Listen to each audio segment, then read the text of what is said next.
১৬ বছরের যুবতীকে প্রলোভন দেখিয়ে ধর্ষণ করল তিনজন প্রৌঢ়। বাড়িতে অভিভাবকের অনুপস্থিতির সুযোগ কাজে লাগিয়ে এমনটা করা হয়েছে বলে অভিযোগ। ঘটনাটি ঘটেছে কোচবিহার জেলার মেখলিগঞ্জ ব্লকে।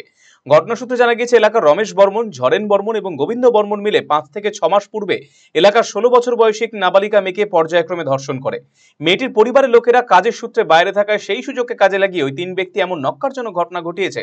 ঘটনা যাতে ফাঁস না হয় সেই জন্য ওই ৩ ব্যক্তি মিলে মেয়েটিকে ভয় দেখানো হয় বলে অভিযোগ। মেয়েটি পরবর্তীতে গর্ভবতী হয়ে পড়লে পরিবারের সদস্যদের কাছে বিষয়টি খুলে বলে। চলতি মাসের ১৬ তারিখ মেয়েটির পরিবারের সদস্যরা মেখলিগঞ্জ থানায় ওই ৩ ব্যক্তির নামে লিখিত অভিযোগ দায়ের করেছে। লিখিত অভিযোগের ভিত্তিতে পুলিশ অভিযুক্ত ওই ৩ প্রৌঢ়কে গ্রেফতার করেছে। অভিযুক্ত ৩ ব্যক্তির বিরুদ্ধে পক্সো মামলায় বিচার শুরু হয়েছে।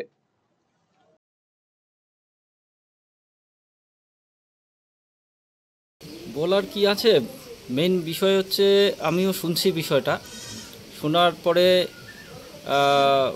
যেটা বাস্তব সেটা হচ্ছে ৩ জনকেই পুলিশ তাৎক্ষণিকভাবে অ্যারেস্ট করে নিয়ে গেছে।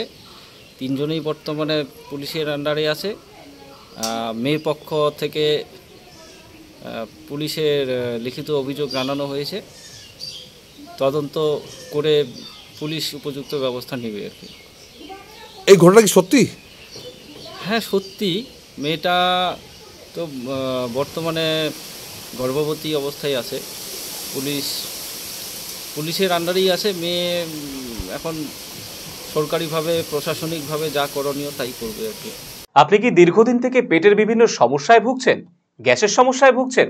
তাহলে আপনার জন্য সুখবর। এখন থেকে প্রতি মাসের নির্দিষ্ট দিনে দিশারি হেলথ কেয়ার রায়গঞ্জ শাখায় নিয়মিত বসছেন হায়দ্রাবাদ থেকে আগত বিশিষ্ট গ্যাস্ট্রোএন্টারোলজিস্ট ডক্টর রবি কিরণ পেরুমাল্লা। ডাক্তার রবি কিরণ পেরুমাল্লাকে দেখাতে আজই যোগাযোগ করুন দিশারি হেলথ কেয়ার উকিলপাড়া রায়গঞ্জ শাখায়।